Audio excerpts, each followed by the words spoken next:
ear is the human organ the public speaker is most likely to try to impress as he makes a speech. But did you ever think of the importance of the eye?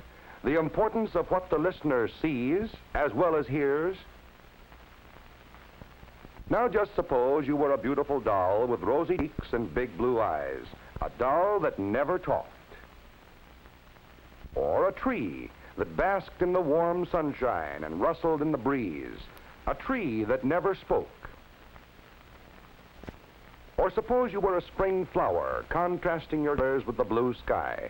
Do you know how you would be judged? You'd be judged mostly by your appearance, by the way you looked. Appearance is the basis of which a little...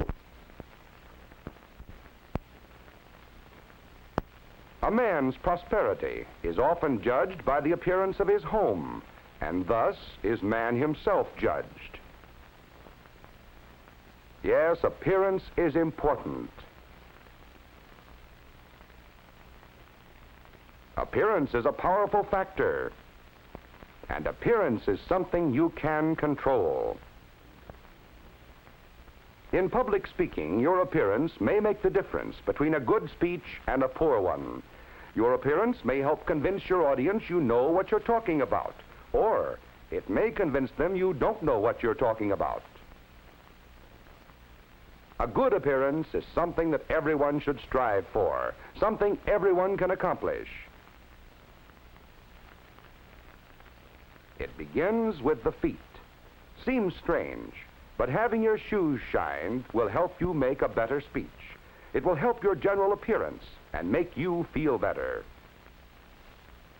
Then you should have your suit cleaned and pressed, just for your talk. This will help you look successful. Be sure to wear a clean shirt.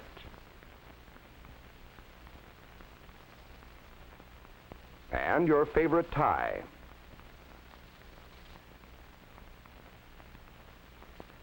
Be sure your hair is neat and clean, and you're all ready to go. Yes, sir, you're all dressed up and you're ready to go. You feel great, but wait a minute. There's a lot more to appearance than just having your necktie straight, your hair combed, and your teeth brushed. The most important one element of your appearance is your posture. Your posture may be more convincing to your audience than the words you say to them. Depending upon your posture, this can be good or bad. Because your audience subconsciously judges you as much by what they see as what they hear you say, and they'll see you before they hear you. The effectiveness of a brilliant speech can be greatly diminished by poor posture. Why? Because your audience thinks about what they see as well as what they hear.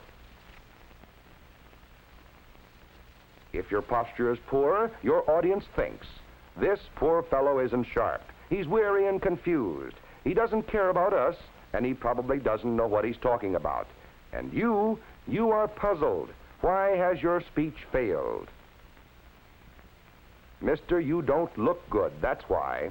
What your audience sees is so bad they can't hear what you're saying. Now, good platform posture can be accomplished by anyone with a little effort and concentration. Good posture is first a physical matter. The body should be held erect and tall, with the head up. Secondly, good posture is a matter of the mind, your mind. In your thinking, you must convince yourself you will think tall, talk tall, stand tall, and walk tall. Remember that you must think tall, talk tall, stand tall, and walk tall. This will help you with your posture and your speech. Now, good posture serves more of a purpose than just making you look better. It helps you to be comfortable because it keeps you well balanced on the platform. Poor balance, along with poor posture, causes some of the characteristic types of speakers you have seen.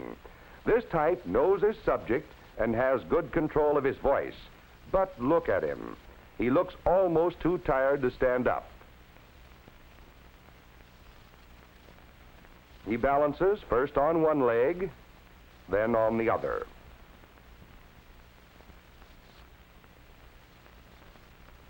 He's the tired farm horse type. Then there's Miss Prim, the speaker who stands straight, tall, and rigid. She seems to be afraid she'll break, and she looks frightened and excessively formal.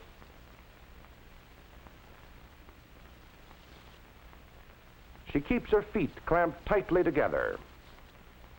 We know her as the telephone pole type.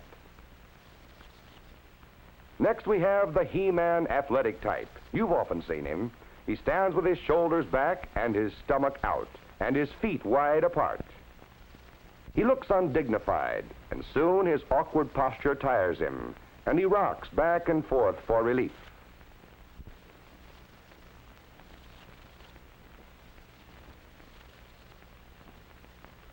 He's the rocking horse type.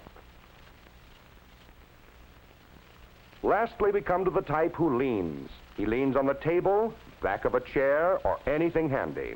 In trying to be nonchalant and at ease, he makes himself thoroughly uncomfortable.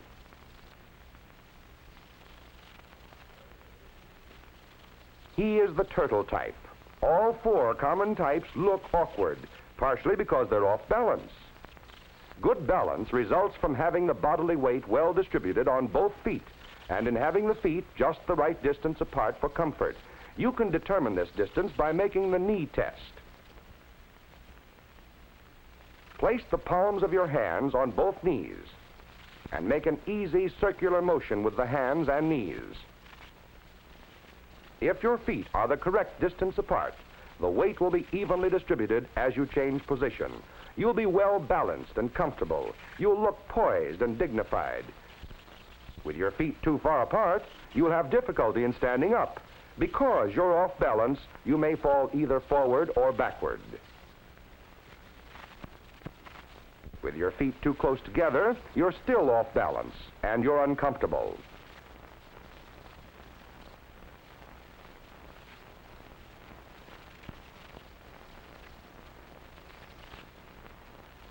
Try it until you find the easiest and most comfortable position. Then note the location of your feet.